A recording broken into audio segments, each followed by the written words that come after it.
7:22 minutos en el territorio continental ecuatoriano, buscando la verdad y abogando por la unidad nacional en pro de la paz y la seguridad en el Ecuador.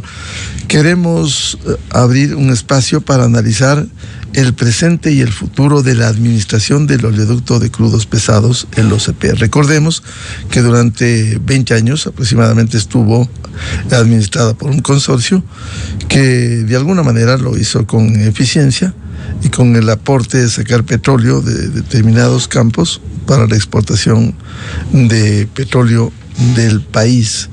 Ahora ha caducado el encargo a OCP y hay todavía una suerte de incertidumbre porque asume temporalmente, no sé, esto no ha sido esclarecido debidamente, el Estado hasta hacer una licitación y entregar a la nueva administración con una premisa en manos del Estado. Siempre la eficiencia no ha sido tan buena como ocurriera. Podemos recordar lo que fue Petroamazonas, se fusionó con Petroecuador y resultó casi lo mismo, no hubo, pese a los ofrecimientos políticos que hubo.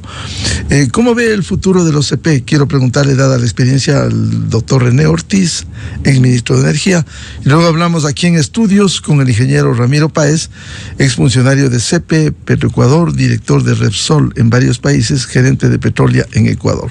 Doctor René Ortiz, buen día. Buenos días, Miguel. Muchísimas gracias por la invitación. Permítame saludar primero a su distinguida audiencia y a mi contertulio Ramiro Páez, a quien conozco personalmente, y pasar a comentar que, en efecto, se conocía que el contrato del OCP tenía un comienzo y tenía un final. Por supuesto, en el 2020, la administración del presidente Moreno también se conoció y se preparó qué hacer con el oleoducto OCP una vez que termina el contrato. Y siempre estuvo con la administración del presidente Moreno, la administración del presidente Lasso y, por supuesto, con la administración del presidente Noboa, la posibilidad de que se extienda la vida útil de esa operación en manos privadas. Y esto dice que va a ser en manos privadas es porque existen riesgos. Y los riesgos hay que contemplarlos desde el punto de vista técnico, desde el punto de vista económico. El OCP, conjuntamente con el oleoducto de crudos livianos, el OCP es conocido como oleoducto de crudos pesados. Transporta crudos pesados, está diseñado para eso. Y el poliducto Shushufindi-Quito sufrieron un colapso muy indicativo allá en abril del 2020, que inclusive en los días siguientes se comió y desapareció la cascada San Rafael, víctima de la erosión regresiva del río Coca. Esto levantó las alertas en el sentido de que había que hacer algo y, por supuesto, ha continuado todo el riesgo de la regresión regresiva, afectando carreteras, oleoductos en cada momento, y los operadores de los oleoductos, tanto el OCP como el oleoducto de SOTE operado por Petroecuador, han tenido que hacer unos parches, unas ramificaciones de urgencia, extendiéndole la vida útil en ese mismo tramo. Pero ya hay estudios que determinan que hay que cambiar la ruta. Entonces, esa ruta, el cambio de esa ruta tiene estimativos de lo que podría costar y está por encima de los $200 millones. Es decir, ya existen consideraciones especiales como para entender el riesgo económico de una terminación del contrato del Estado ecuatoriano con OCP, pero que pasara, aunque sea temporalmente, a manos de la estatal petrolera. Gran riesgo. ¿Y por qué hay el riesgo? Hay que ponerlo en contexto, en mi opinión. Entonces quiero tomar el caso más reciente de los riesgos de una operación que, estando en manos privadas, fue transferido en manos temporales a la estatal petrolera Petroecuador, como por ejemplo el bloque 16 y 67 operado por Repsol y luego transferido al Estado ecuatoriano y luego transferido de una manera sui generis a una operación independiente en manos de Petroecuador con el propósito de que se preparara la licitación internacional y el campo y el bloque 16 y 67 pudieran pasar nuevamente a manos privadas. No se ha hecho hasta este momento, más de 2 años han pasado, el tema sigue pendiente.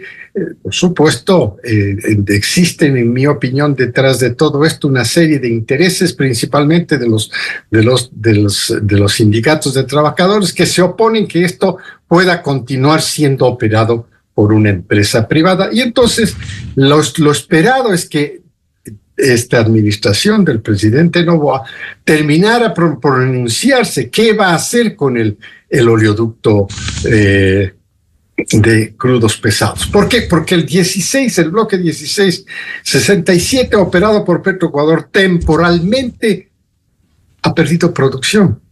No hay plata, esa es la razón. La producción de petróleo no se alimenta con declaraciones políticas, se alimenta con dinero. No hay plata en la caja fiscal y consecuentemente la producción se ha venido abajo en el bloque 16. Por supuesto, Ramiro está aquí presente, puede poner en el contexto más detallado todavía. Entonces, el riesgo de un OCP, que todavía no se define por parte del presidente Noboa, así, de que pase, aun cuando sea temporalmente, a manos de la operación de Petroecuador, es de que evidentemente se estropee una operación que es claramente una operación limpia. No, perfecta durante toda la vida útil del contrato, que son más de 20 años, ha funcionado perfectamente, ha hecho operaciones inclusive de transporte con terceros, no solo necesariamente con crudo de las compañías privadas que financiaron el oleoducto de crudos pesados y también el de operaciones de producción de Petroecuador que han utilizado el oleoducto de crudos pesados, sino operaciones de terceros de Colombia que también se bombean a través del OCP. Entonces, ese riesgo lo planteo yo porque hay que pedirle al presidente de la República que simplemente vea, analice el tema para una extensión de la operación en manos privadas, utilizando cualquier mecanismo como por ejemplo la extensión propia del contrato, de ese mismo contrato, podría extenderse. También podría hacerse una licitación, podría hacerse un Swiss Challenge en el que a una propuesta planteada por OCP al momento podría ser disputada por otras compañías internacionales interesadas en la misma operación. En fin, hay una cantidad de oportunidades para que la extensión de la operación del OCP no pase a manos de la estatal Petroecuador. Bienvenido aquí en los estudios de la revista de Opinión y Democracia, el ingeniero Ramiro Páez, exfuncionario de CEPI Petroecuador, director de Repsol en varios países, gerente de Petrolia en Ecuador. ¿Cómo ve este gran desafío de administrar el OCP, más aún en medio de la crisis que vivimos en el sector petrolero? Muy buen día. Buenos días, muchas gracias por la oportunidad para poder manifestar las opiniones sobre este tema tan delicado como es el oleoducto de crudos pesados. Saludo también al doctor René Ortiz. Yo creo que hay que hacer un breve resumen de la historia de cómo inició el contrato del OCP. Y luego podemos analizar unas 2 o 3 cláusulas de este contrato que puede ayudarnos a aclarar un poco cuál sería el procedimiento a seguir. Una de las opciones que tiene el gobierno. En febrero del 2001 se firmó un acuerdo con 5 empresas petroleras que necesitaban evacuar su producción porque el SOTE, el oleoducto transecuatoriano, no está diseñado para transportar crudos pesados. Y en esa época ya algunos bloques ya producían crudos pesados y se decidió con Alberta Energy, Kermagui, Oxy, Repsol, YPF y Agip en ese momento, invertir más o menos $1.500 millones. En ese momento el país pasaba por una situación bastante compleja. En el 2001 habíamos comenzado con la dolarización, no había confianza en el país para hacer este tipo de inversiones. Sin embargo, estas empresas decidieron hacer esa inversión importante. Una vez que se firma este acuerdo en el 2001, en el 2003 concluye la construcción del OCP, y a partir de ahí comienza la cuenta de 20 años para hacer la entrega de las acciones de la empresa al Estado. Sin embargo, también el contrato tiene unas cláusulas que le permiten extender unos tiempos en función de ciertas condiciones. Por ejemplo, cuando hay fuerza mayor, cuando hubo el tema de la rotura del OCP en algunos momentos con el asunto de la erosión regresiva del río Coca, ese tiempo se acumula a la extensión del contrato y puede por esa razón avanzar unos meses más, unos días más. Entonces, en ese contexto, el OCP ha transportado casi 1.200 millones de barriles, es decir, un promedio en los 20 años de 160,000 barriles al día, lo cual es una suma importante. Es baja comparada con la capacidad que tiene realmente el OCP, que es de 450,000 barriles, pero de todas maneras, de esos 160,000 barriles al día no se hubieran evacuado nunca. Hubiéramos perdido una cantidad inmensa de divisas si no se hubiera construido el OCP. Y todo esto con inversión privada. Ahora bien, llega el momento de hablar de la transferencia al Estado. Hay una cláusula, la cláusula 12 del contrato, que dice que la compañía o sus sucesores transferirá y entregará al Estado o a la persona que el Estado indique la totalidad de las acciones emitidas por la compañía sin costo alguno para el Estado. Las acciones emitidas por la compañía. ¿Qué quiere decir esto? Que el 30 de noviembre, según lo que hemos escuchado oficialmente, ¿no? El ministerio ya se ha manifestado y ha expresado que el 30 de noviembre van a pasar las acciones emitidas por OCP Ecuador S.A. hacia el Estado. Es decir, que el 30 de noviembre pasaría una empresa S.A. a ser parte del Estado. No está muy claro qué es lo que va a pasar el 1 de diciembre, pero lo lógico sería que hasta el 1 de diciembre el Estado tenga una opción de continuar con la operación, porque el OCP tiene que seguir funcionando, se requiere seguir transportando el petróleo. Entonces, parecería ser que la idea del ministerio, me estoy adelantando un poco a lo que se podría hacer, es recibir las acciones que le corresponde al Estado, es decir, ya pasa a ser una empresa del Estado, pero con un contrato con la misma OCP, con la dueña de OCP, que en este momento ya es solamente Pampa Energy, para poder continuar con las operaciones mientras ocurre posiblemente una licitación. Es decir, que continuaría de alguna forma operando en las mismas condiciones hasta tener un proceso licitatorio si es que el gobierno decide licitar. Tal como ha dicho el doctor René Ortiz, se puede también buscar una alternativa de extender el contrato o un nuevo tipo de contrato, un contrato de servicios para la operación y mantenimiento, o hacer la licitación. Entonces, esos escenarios no los ha indicado todavía el Ministerio de Energía, y creo que en los próximos días tiene que pronunciarse sobre qué va a pasar el 1 de diciembre. Claro, lo importante, ingeniero Páez, es que se mantenga con esta dinámica como ha venido ocurriendo durante 2 décadas y no baje, por un lado, la transportación del crudo pesado, que, como usted ha señalado, le ha dado réditos al país por la exportación de crudo. Que no hay un desfase entre la finalización de un contrato y el empate con la administración en el sector privado de la misma u otra empresa. Efectivamente, no puede haber un desfase. Las operaciones tienen que continuar.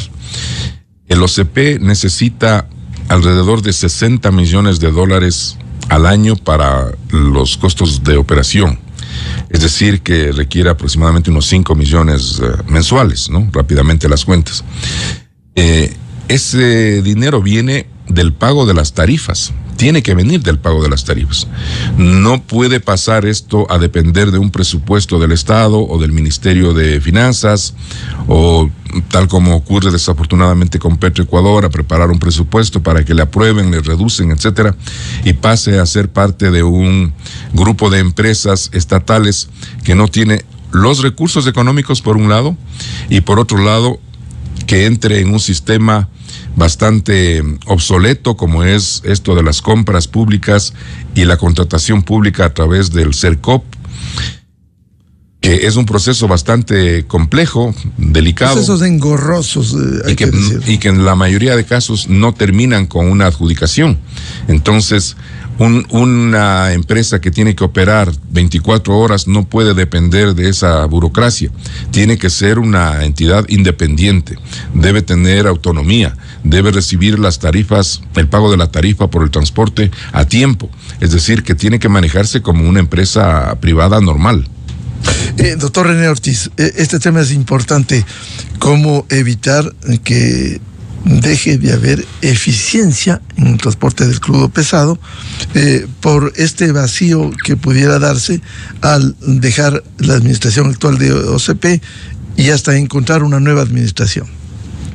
No puede haber el vacío.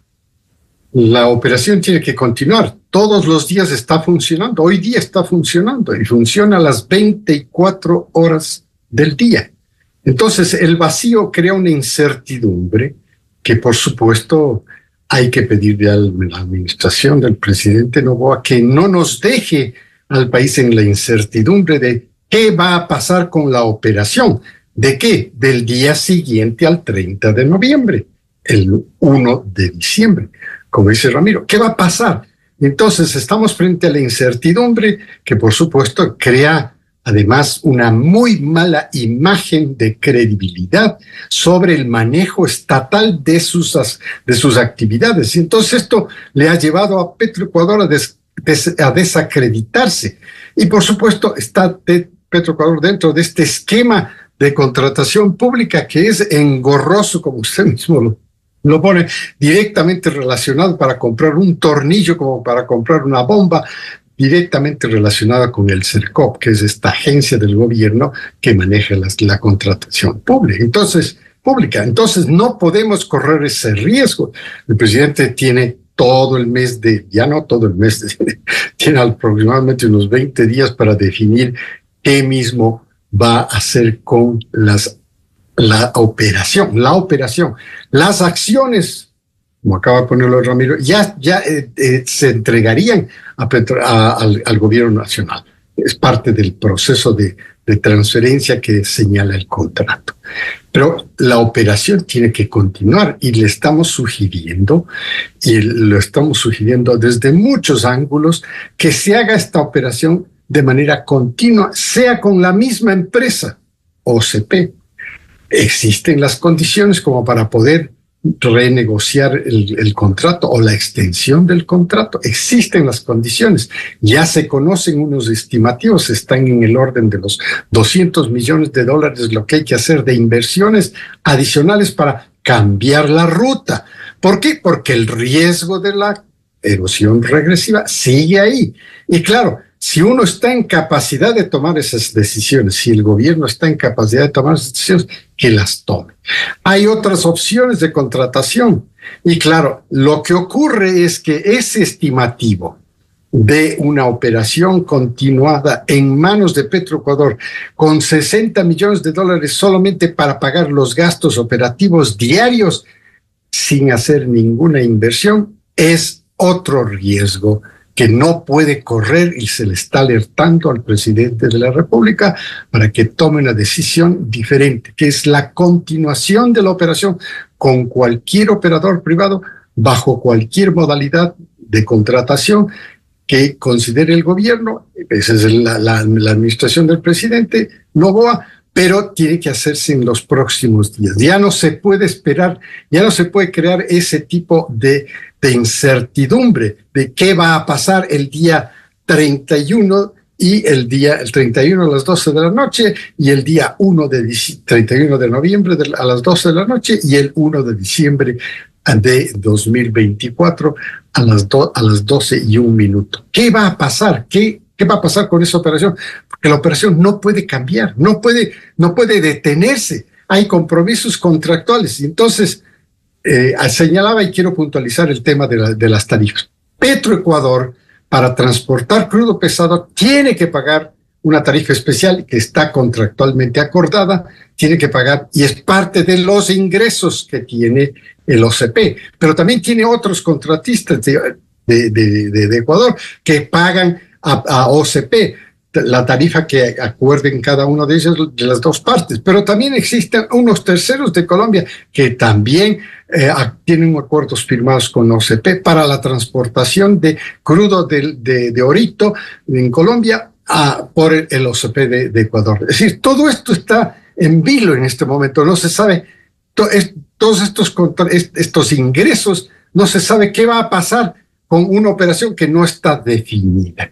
Entonces, Miguel, yo creo que el presidente tiene que tomar el tema muy seriamente y definir qué va a pasar con esta administración para continuar con la operación 24/7, 24 horas del día, 7 días por semana. ¿Por qué? Porque le estamos alertando que cuidado le precipiten, porque la falta de decisión es que se precipite al presidente de la República y a la decisión gubernamental de pasarle temporalmente a esta operación del OCP a la estatal petrolera.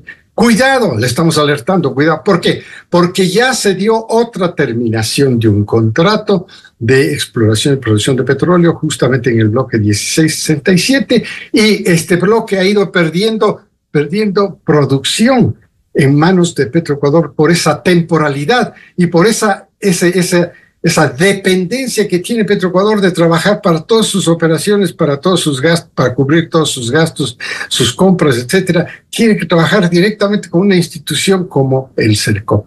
Esa administración bajo el CERCOP es un obstáculo también para una operación futura de Petroecuador. Y lógicamente estamos pidiéndole al presidente que tome una decisión, que no lo haga, no a manos de Petroecuador. Haga la extensión, tiene las capacidades, por supuesto, jurídicas, legales, como para poder tomar esa decisión. Y por supuesto, continúa la vida.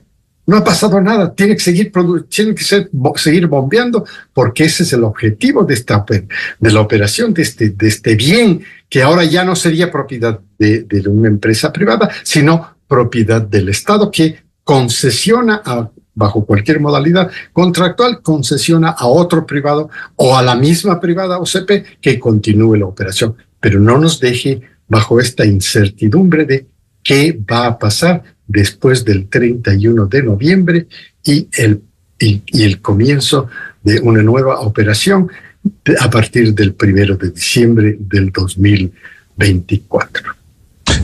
Ingeniero Ramiro Páez, es decir, el gobierno debe ser absolutamente claro, corren los días, como dice el doctor René Ortiz, a fin de que haya claridad en este proceso y no haya en modo alguno un momento de dudas o postergación para la entrega del manejo en el sector privado. Así es, estamos totalmente de acuerdo porque ya tenemos un ejemplo que no deberíamos olvidarnos, que ocurrió apenas hace 2 años, que el gobierno decidió en su momento revertir los bloques 16 y 67 al Estado. En ese momento se revirtieron los bloques y luego se vio que aún con la misma gente, con el mismo equipo humano que tenía en esa época Petrolia, que era la operadora final de los bloques, no pudo avanzar como se estimaba hacer el desarrollo de estos bloques. No se ha hecho inversiones, se tenía un plan de inversiones de $300 millones, se intentaba subir la producción hasta 20,000 barriles y ahora está en 10,000 barriles, posiblemente en ese orden de promedio de producción. Entonces, se ha perdido mucho, pero insisto, no es un tema de las personas, es un tema del sistema que tiene Petroecuador o cualquier empresa pública que desea operar algún activo, porque no tiene la capacidad económica por un lado y por otro lado el tema engorroso del proceso de contrataciones, de compras y servicios. Entonces, la tarifa tiene que seguir pagándose a la empresa que sea, a la empresa que va a operar, y tiene que calcularse de la manera adecuada. Si lo que no se está hablando de una privatización, no se está hablando de perder la soberanía, se trata de que si el Estado tiene un activo, un bien, que en este caso va a ser el OCP Ecuador S.A., tiene que operar de una manera eficiente. Entonces, todos los usuarios tienen que pagar su tarifa puntualmente y la compañía que preste ese servicio va a hacer el trabajo que se comprometa a través de un contrato. Entonces, es simple como eso. No se requiere mayor cosa, pero también pensemos en que no se puede cometer el error del pasado de revertir al Estado para de ahí pensar en hacer la licitación. Eso es desastroso. Lo que tiene que ocurrir es extender o modificar el contrato, terminar el contrato si quieren. Termina el contrato, pasan las acciones y hace inmediatamente un contrato temporal, si desea hacerlo temporal, con posibilidad de extender a la compañía OCP Ecuador S.A. y en ese momento procede a hacer la licitación que crea conveniente el Estado si es que considera adecuado, pero no dejarle en manos del Estado temporalmente hasta que se haga la licitación.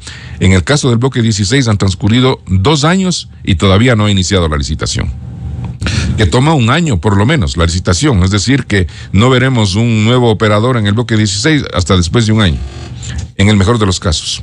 Claro, con esta experiencia, ingeniero Páez, que debiera ocurrir con el OCP, efectivamente, para que no haya ese tiempo que pudiera poner en dudas una entrega a la administración del oleoducto de crudos pesados.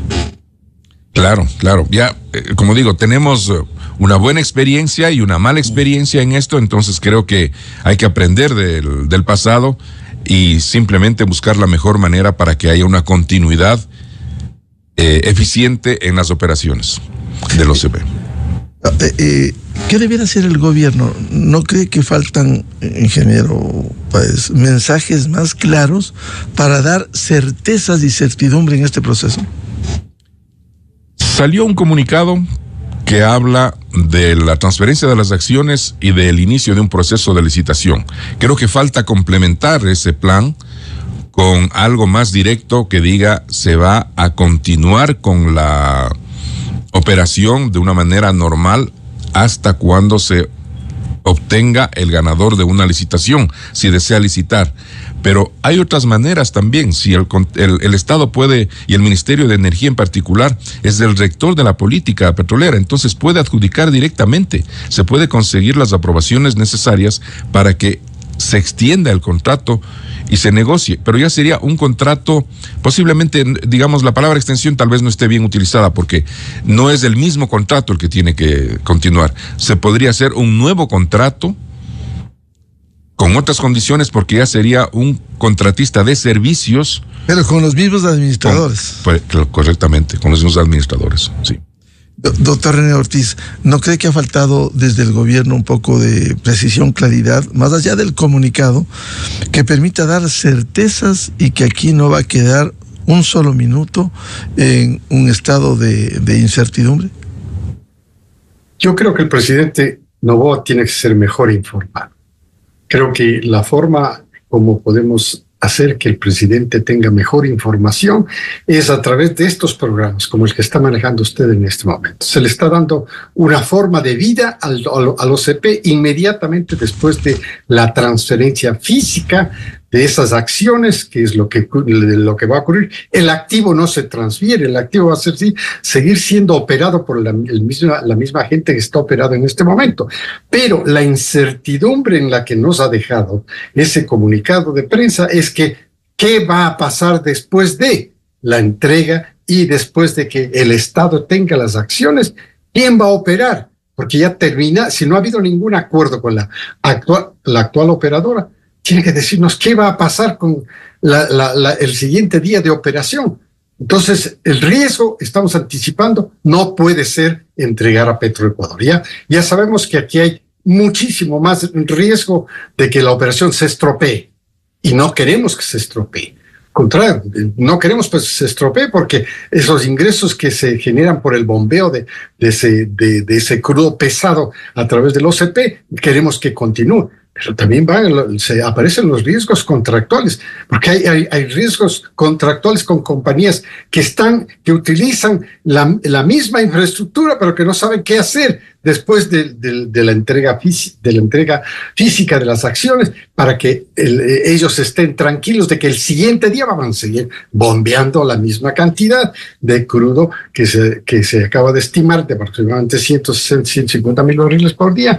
El hecho es que no podemos dejarle en la incertidumbre. El presidente Noboa tiene en sus manos una oportunidad importantísima de tomar una decisión ya, no ayer, ya, ahora tiene que tomar esa decisión, porque no hay más tiempo, no hay cómo llevarle a una operación de esta magnitud, que son 160,000 barriles en manos de Petroecuador, si es que temporalmente toma esa decisión. Es un horror en manos de esa decisión. Se le está advirtiendo al presidente, cuidado, porque ya existen malas experiencias.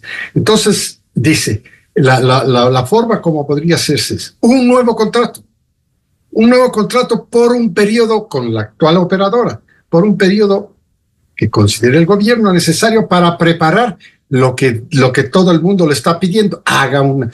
Todo el mundo en manos estatales le pide, haga una licitación internacional. Habrán interesados. La misma compañía que opera hoy día podría ser otra interesada.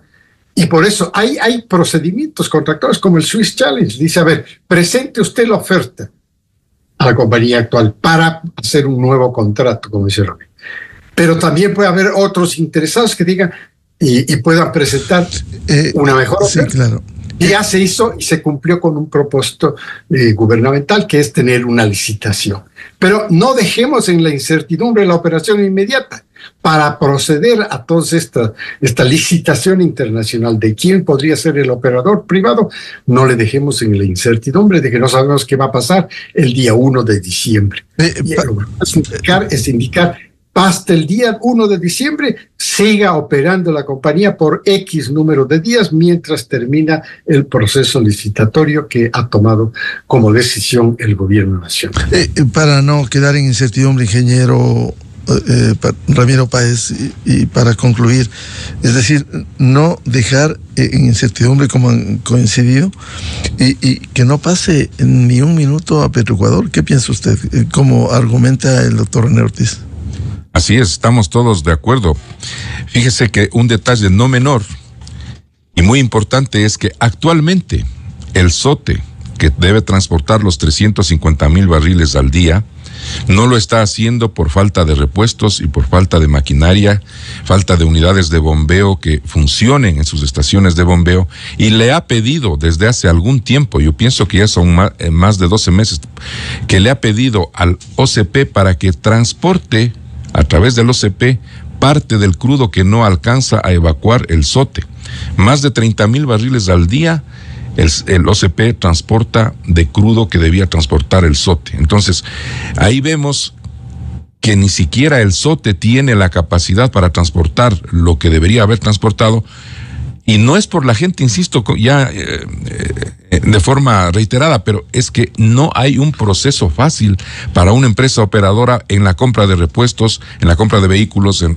Digamos, hay mucha gestión que hay que hacer, contratar actividades que no se pueden hacer rápidamente y que puede perjudicar las operaciones como la del SOTE en este caso. Bien, muchas gracias al doctor René Ortiz y al ingeniero Ramiro Páez por aportar a este análisis.